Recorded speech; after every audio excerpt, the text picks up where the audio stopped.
shamarroonni keenya jechuudha ililchitanii akka nuqee baltan nama kana hamileetti goonee isaan kana qeebaluu qabna hundi keessanuu yeroo isaan ol seenan bakkuma jirtanii irraa ol kaatanii dhiirillee warri dhiirallee harka rukutuudhaan kun ililchuudhaan isaan kana kabajaadhaan haasimannu isiniin jedha galatoomaa ulfaataa wayyaba.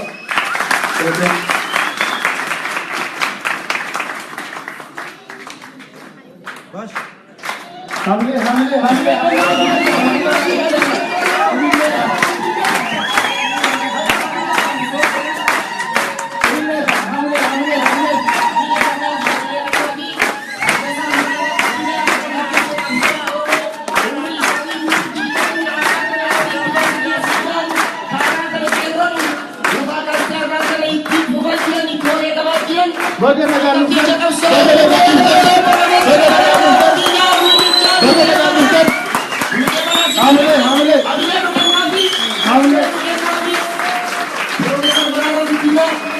Akkasumas saayboota isaanii warroota wajjin dhufeefi hundi keessanuu galatoomaa ulfaadhaa.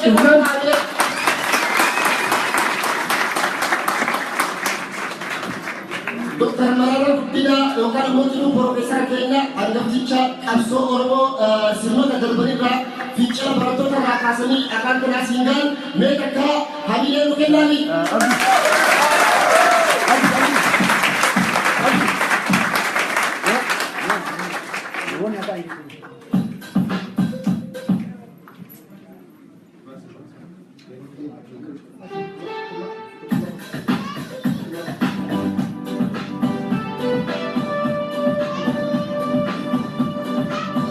harka hamle.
Yeah.